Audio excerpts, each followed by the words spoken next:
Number 11 coming on the field. راسية جاهزة. الله على الهدف للبي اس جي.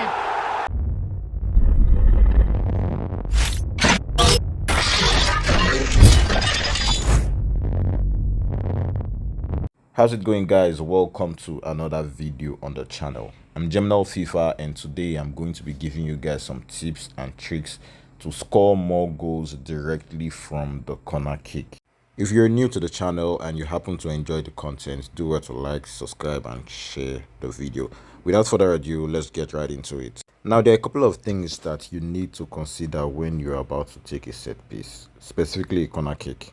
Firstly, you have to consider the person or the persons that are going to be taking the corner. You have to consider their passing ability, their crossing ability, and the kind of skills for crossing the corner in game.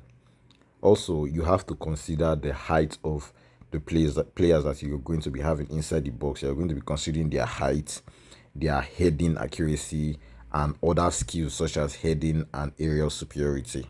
Lastly, you have to consider the kind of corner you're going to be playing.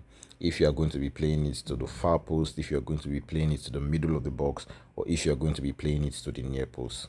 Now, quick explanation on how to set things up.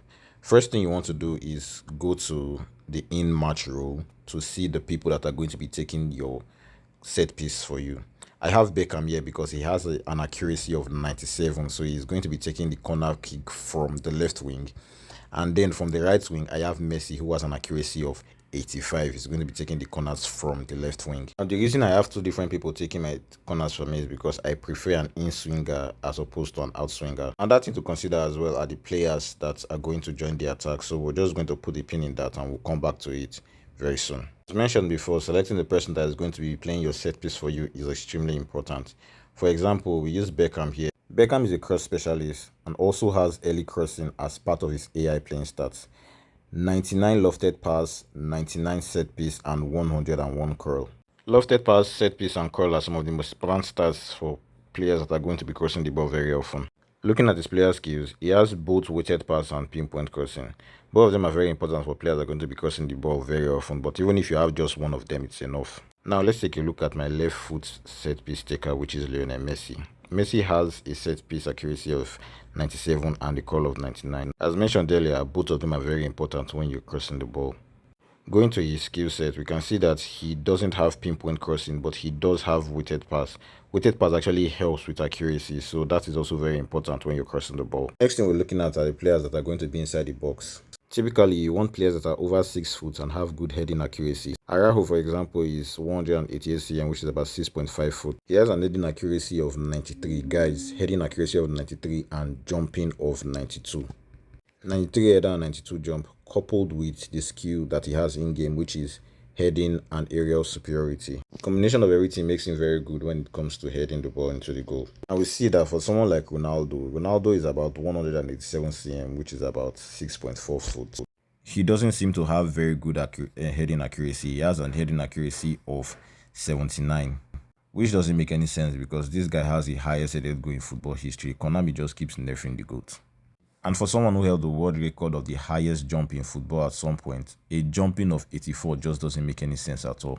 Checking his player skills, we see that he has the heading ability, but he does not have aerial superiority. Even with these bad stats, Ronaldo still scores a lot of headed goals and is still very, very good when you're going to cross corners. There are other players you can consider as well. For example, Hulit. Hulit is over 190 cm, which is about 6.8 foot tall. Has a heading of 80 and a jumping of about 85. He does have the heading skill but lacks aerial superiority. In spite of that, he's still a very good player to find in the box when you're crossing the ball. All in all, the best player when it comes to heading on eFootball Mobile is Didier Drogba. Didier Drogba is about 189 cm, which is about 6 foot 6. He has a heading accuracy of about 96 and a very high jumping of about 91. Also has both heading skill and aerial superiority. So you know when you're crossing the ball to Drogba, if he gets his head on it, 99% of the time he is going to score. I will come back to in-match role and we have to select the people we want in the box and exactly where we want them to be before we cross the corner. Player 1 to join attack is basically just saying this particular player will be in the near post when you're crossing a corner. Player 2 to join attack is a person that is going to be in the middle, directly opposite the keeper. This is a person that has the highest chance of scoring if you can get the ball across to him. And player 3 to join attack is the person that is going to be in the far post, right? So these are things that you have to keep in mind. Now for my player 1, I have opted to go with Arao. He's the one that is going to be in the near post when I'm crossing the ball. For my player 2, I'm going with Drogba. He's going to be directly opposite the keeper. He has the highest chance of scoring and he has the highest heading accuracy among all my players. And lastly, for my player 3, I'm going to be going with Maldini. He's about 6.2 or 6.1 feet tall and he has a decent heading accuracy but not as good as the rest, so he's going to be in the far post when I'm crossing the ball. That's about it for the settings, so let's get into some gameplay and I'll show you how this actually works. Now when you get a corner, you just find your players in the box. Going for a near post or mid post goals give you the highest chance of scoring. You just get the ball to one of their heads and you just can see it's almost a guaranteed goal every time.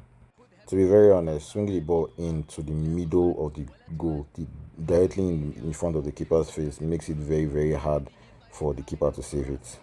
You can also opt to go for a near post cross if you notice that your player in the near post is not heavily marked.